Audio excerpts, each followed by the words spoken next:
बहुत बड़ी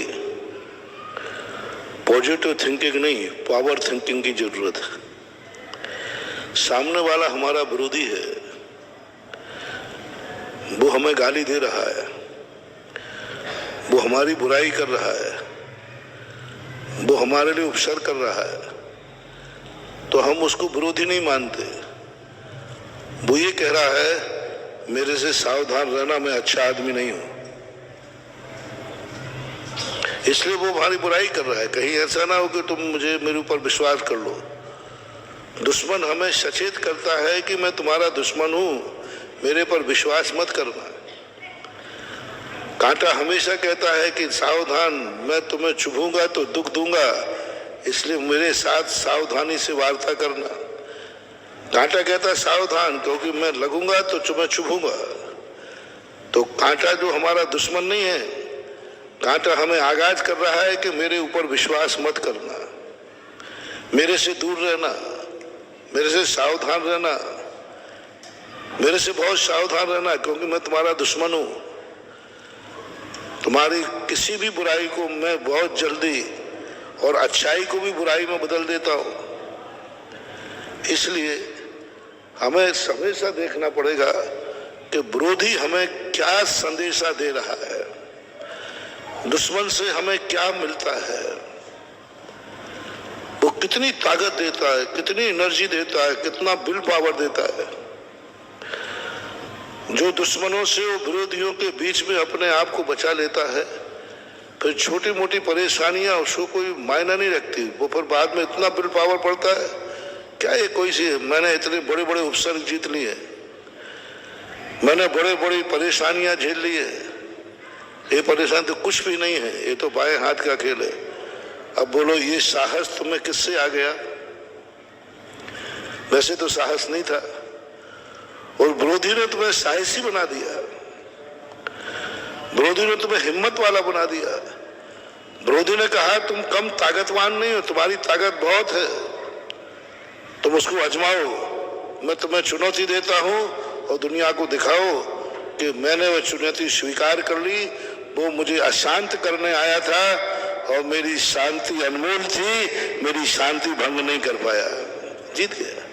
वो अशांति करने आया था, उसने सोचा था कि इसको अशांत कर दें, हमारी शांति इतनी मजबूत है कि वो शांत नहीं कर पाया।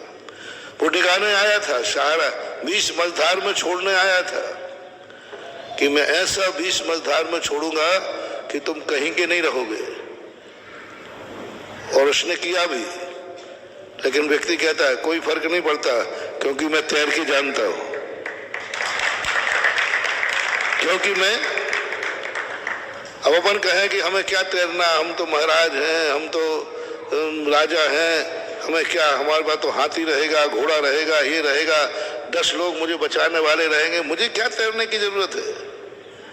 नहीं, तैरना जरूर सीखना, क्योंकि कभी ऐसा मौका आ सकता है कि दुश्मन बीच में छोड़ दे तुम्हें, तो तुम एक ही बात लगाओ, कोई फर्क नहीं पड़ता, मुझे तैरना आता है। इसलिए तो रामचंद्र जी के लिए गुरु वशिष्ठ ने राजमहलों के साथ वनवास में रहना भी सिखाया। कोई दुश्मन, रामचंद्र जी का कौन दुश्मन हो सकता है? रामचंद्र जी का कौन दुश्मन हो जाता है? जगत अवतारी, कौन राज छीन सकता है? जगत अवतारी। लक्ष्मण यही कहता था मेरे भैया का कोई दुश्मन हो ही नहीं सकता, क्योंकि वैसे ही वो सज्जन है। मेरे भाई का कोई दुश्मन हो नहीं सकता, क्योंकि वो वैसे ही सज्जन है। और मेरे भाई इतने शक्तिशाली हैं, कौन दुश्मनी मोड़ लेगा? मेरे भाई इतने पवित्र हैं, पावन हैं, समर्थ हैं, शक्तिमान हैं, कोई संकट का, दुश्मनी का सवाल ही नहीं उठता। गुरु कहते हैं लक्ष्मण, ये दुनिया है, फूलों में कांटे छुपे रहते हैं, सावधान, कोई तुम्हारा दुश्मन यदि आपका तुम्हारा सब कुछ छीन ले, फिर क्या करोगे? और वही हुआ। मंथरा ने, कैकेयी ने, मंथरा और कैकेयी दो मिल गए और मंथरा और कैकेयी ने मिलकर के वो नहीं डरे रामचंद्र की पवित्रता से, वो नहीं डरे रामचंद्र की सज्जनता से।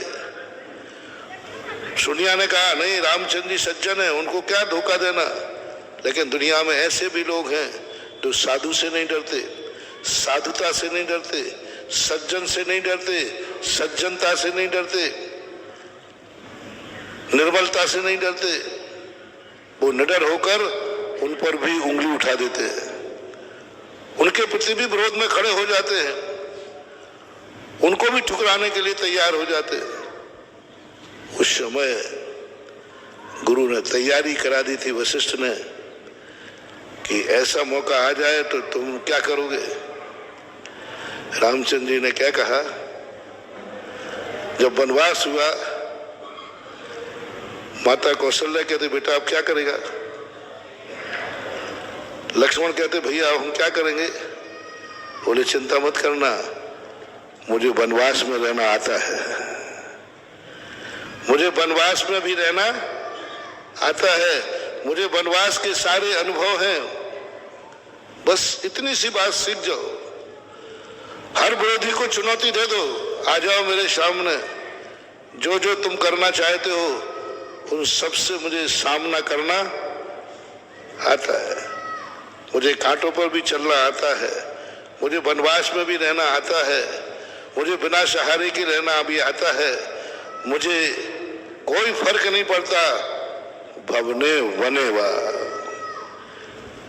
यानी व्यक्ति भीड़ में भी रहे तो भी वो अपने पैर जमीन पे जमा के चलता है, भीड़ में भी रहे तो भी वो अपना विरोधी मान के चलता है, कोई ना कोई इसमें होता है।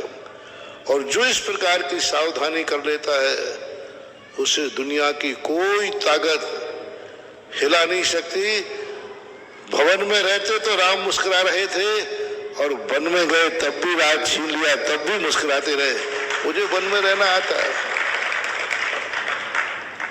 अब तुम कहो ध्यान रखना वो चोर बहुत खतरनाक है, तुम्हारे कपड़े फाड़ देगा, फिर क्या करोगे। इतना दुश्मन है तुम्हारा कट्टर कि तुम्हारे कपड़े फाड़ देगा वो। कह दो उस कपड़े फाड़ने वाले से मुझे दिगंबर होना आता है। अब क्या फाड़ेगा, कपड़े फाड़ेगा। अब मेरे कपड़े फाड़े क्या करेगा। मैंने कह दिया फाड़ दे कपड़े, मुझे दिगंबर होना आता है, मैं दिगंबर भी रह सकता हूँ, दिगंबर भी रह सकता हूँ। अब क्या फाड़ेगा कपड़ा, तेरा सब कुछ छीन लेगा, धन छीन लेगा, मुझे धन के बिना भी जीना आता है। तो ये जो जीने की कला महावीर स्वामी ने दी, वो कला को अपनी जिंदगी में उतार दो। वह कला यदि अपनी जिंदगी में उतर गई तो सारी दुनिया को चुनौती दे दो, आ जाओ मैदान में, जो जो तुम संकट रहते हो उस संकटों में जीना मुझे आता है। एक दिन मैंने कहा था ना कि ज्ञानी व्यक्ति को, साधु व्यक्ति के लिए लोग कहते हम तुम्हारा ये कर देंगे, हम तुम्हारा कहीं का नहीं छोड़ेंगे, हम तुम्हारी बेच शब्द बोलते, तुम थोड़ा कम बोल पाऊंगा मैं, तुम ज्यादा बोलते हो, मैं तुझे रोड पर ला दूंगा। रोड पर ला दोगे तो मैं वैसे ही रोड पे हूं, मुझे रोड पे रहना भी, मैं तुम्हें रोड पे ला दूंगा, तुम्हारी इज्जत खत्म कर दूंगा, मैं तुम्हारा सब कुछ कर दूंगा। तो उससे क्या कहना तुम। मैंने एक कविता लिखी थी बहुत पहले, फुलझड़ी की आग से डराते हो तुम क्या मुझे, फुलझड़ी की आग से डराते हो क्या तुम मुझे, मैं ज्वालामुखी की आग में लौटकर लौट आया हूं। अब क्या करेगा तुम। वो किस में से लौट आया है, ज्वालामुखी की आग में लौटकर लौट आया है।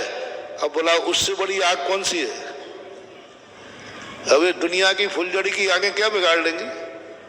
बस ये हिम्मत होना चाहिए, और ये हिम्मत हमारे महावीर स्वामी ने दी कि हर तरीका का वो तरीका सुझाया, शारीरिक, मानसिक।